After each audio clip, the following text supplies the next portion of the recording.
Okay, so that's weeks. I don't need to say any more about that. Let's move on to months. And this is where things get a little more different than we're used to, because biblically, the month begins and ends with the new moon. It's a lunar cycle. You know, our months in the Gregorian calendar, that's the calendar that we use in the West, doesn't follow the cycles of the moon. And yet the biblical calendar does. And as you may know, the cycles of the moon are shorter than our months are in the Gregorian calendar. They're only about 29 days or so. And so we have this dynamic that God specifically called the children of Israel to count their calendar based on the cycles of the moon. The new moon, interestingly, is when the moon is in the sky at night, but you can't see it directly because the light of the sun is illuminating the opposite side than the side that you're looking at. As soon as that shifts slightly and the light of the sun begins to illuminate that little, ring or crescent of light, the new moon has passed. This is how they knew that it was time for a new month. A new month now begins because of this observance, and that's what they would do. They would send out 2 or 3 at night in anticipation of the new moon to observe it. And they would look and see, and as soon as they would see that little bit of light, that sliver of light around part of the moon, they would know that the new moon has passed and the new month now begins. That's going to become important too as we look at some of the biblical feasts, particularly the Feast of Trumpets, Yom Teruah, and we'll get to that later. Okay, so you probably are aware then that if you have 12 lunar months, it's not going to be as long as our calendar year. And our calendar year that we have, 365 and a quarter days, is our Gregorian calendar year. As you know, every 4 years is a leap year, and in that leap year we add a day to accommodate that extra quarter of a day that accumulates over now 4 years. So we add a day. That way the calendar always stays exactly in alignment with the rotation of the earth around the sun.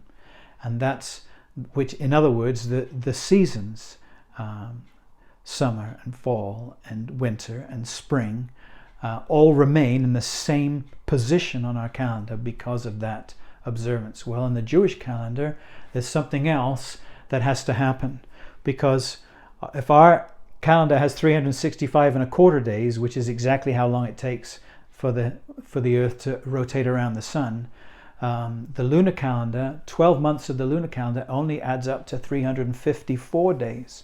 We've got 11 days or more that we suddenly have to address, we have to accommodate somehow. Well, it appears about the time of Daniel, about 500 BC, somewhere thereabouts, that the Babylonians discovered, and about the same time it looks like perhaps the Greeks did, maybe a little bit later, the Greeks discovered that 235 lunar months equals almost exactly 19 years. As a result of that, a pattern emerges, and we don't know for sure exactly when the Jewish people began to follow this pattern. Even at the time of Jesus, it doesn't appear that they were yet fully embracing this cycle, but certainly in the years that followed, they embraced this cycle. It's a 19-year cycle. And in that 19-year cycle, you have 7 leap years. And in those leap years, you add an entire month to the calendar. So in a leap year has 13 months. You understand that each year you're going to be off by 11 days plus. So if you keep being off by 11 days, sooner or later, summer is going to occur when you think it should be winter, and so on. So in order to address that 11 days has to be addressed. And the way it's addressed is that there are 7 leap years in a 19-year cycle. And therefore everything stays in alignment, just as the Gregorian calendar stays in alignment with the seasons. Now the Jewish Hebraic calendar stays in alignment with the orbit of the earth around the sun, so that the seasons remain in their right place, in the same place.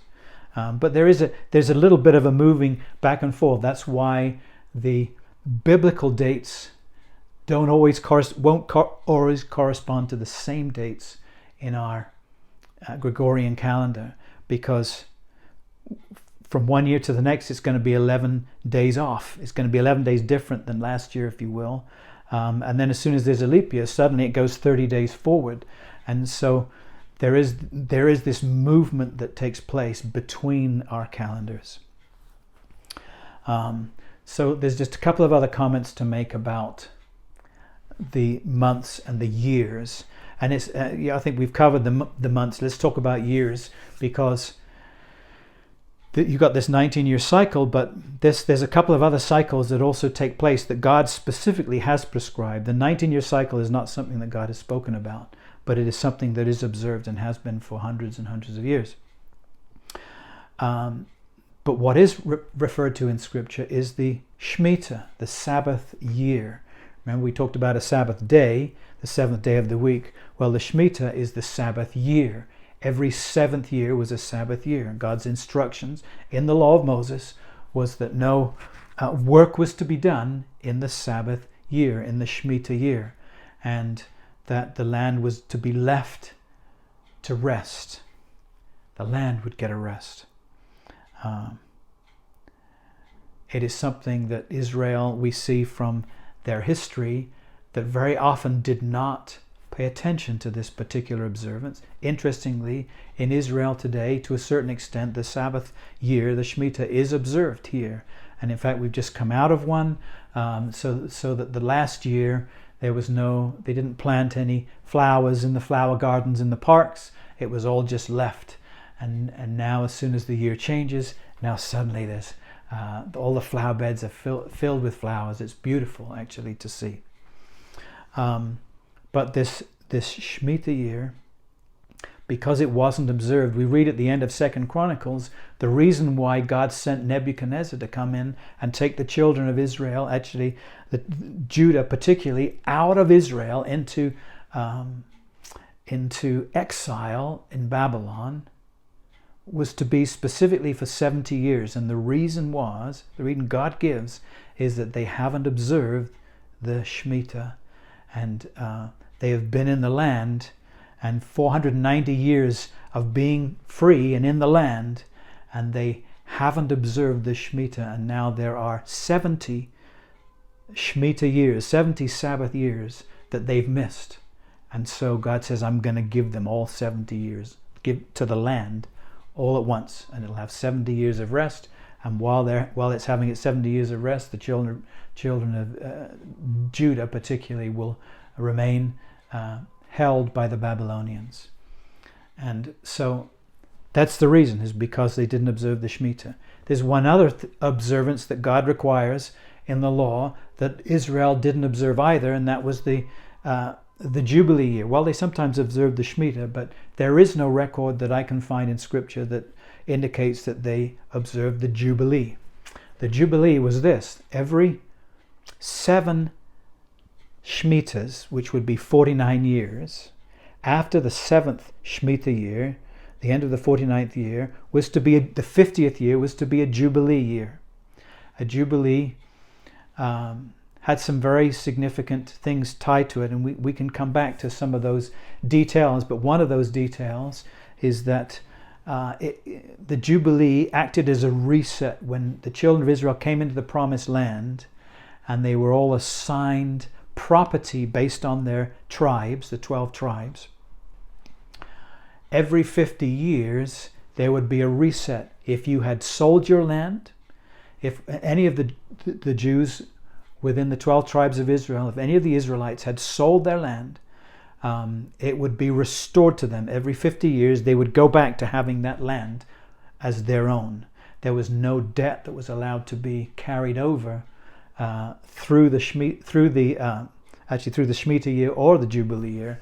No debts were to be incurred. And if you'd sold yourself into slavery, if you were so poor that not only had you sold the land, but you'd even sold yourselves into slavery, even that slavery was also cancelled, and you would be taken back. You're now taken out of slavery. All debts are cleared. There's no more debt. And you are placed back in the land that was assigned to you as part of God's inheritance given to the children of Israel. So the Jubilee functioned as a reset, and we don't see in Scripture that the children of Israel actually observed it. But it was God's desire, it was part of God's purpose that the Jubilee would be observed, so that the land wouldn't end up being dissipated into the nations, that other peoples and other nations would come in and buy the land, and they would lose it. They would lose what God has established and said to them as an eternal inheritance. Okay, so that's the calendar. Now let's turn our focus specifically onto the feasts themselves. The word feast in our English Bible is translated from the Hebrew word moed, and it means actually appointment. It's not really talking about food. We tend to think of feast being food, and there are certainly meals associated with some of the feasts of the Lord, but these are moed, these are appointments. And just as the Sabbath day was an appointment every week to meet with the Lord, each of the 7 feasts also were appointments to meet with the Lord. And so I want us to think about these. God has established this calendar, and as he sets up the biblical feasts, he's setting up all of these appointments. He sets up the Sabbaths, and he sets up then all of these 7 feasts of the Lord that are all appointments. And we read in Exodus 12 and verse 14, let me just quote it for you. Now this day will be a memorial to you, and you shall celebrate it as a feast to the Lord throughout your generations. You are to celebrate it as a permanent ordinance. And the idea being every year you're going to keep observing these feasts. You're going to keep observing the Sabbaths, and you're going to keep observing all of these feasts. And then in Psalm 78 we get a little bit of insight. Passing on the testimony of God to the next generation. That's a main key of God's purpose in the biblical feast, is passing this understanding to the next generation. By observing it every year, the next generation that comes up is every year reminded of these specific feasts and what they represent, how the hand of God has intervened in the life of the children of Israel. I would go a little bit further than that and say that there is also a prophetic future fulfillment. And so the rehearsing of these feasts year after year will build them into our psyche, if you will, build them into our conscience, or our consciousness, I should say, and so that there's a time coming when we will see much greater a specific fulfillment of these things. And that's what I want to dig into. And so let me just make one more comment here, 1 or 2 more comments, and then we'll end this session. I've mentioned before, I'm not interested in trying to get us into observing the law of Moses. That's not what I'm about. Galatians 3, 4, and 5 are very clear that we are not under the law, but I believe there is a great value in us understanding what is written in the law. You know, there's a temptation for us as Christians to keep our focus in the New Testament, but there is so much that the New Testament doesn't tell us, because it assumes you already understand everything that's in the Old Testament, or at least the Old Testament lays the foundation that the New Testament rests on. But we need to understand the foundation so that we can understand what Jesus has accomplished for us. So we're not under the law, but understanding what the law has for us, understanding what God has set out in the Old Testament and what Jesus said he will fulfill completely is a tremendous benefit to us. And so I will end this with the reference to the 7 feasts that we're going to look at: the Passover, the Lord's Passover, unleavened bread, first fruits, Pentecost, the Feast of Trumpets, in the civil calendar referred to as Rosh Hashanah, the Day of Atonement, and the Feast of Tabernacles. Those 7. There are 2 more feasts that the Jewish people observe every year that have a reference in Scripture but are not feasts of the Lord, and that would be Hanukkah. It's referenced just once in John 10 and verse 22, the Feast of Dedication, and Purim, and that is referenced in the book of Esther, and they definitely celebrate Purim to this day. Okay, that's enough for this session. God bless you. Thanks for listening.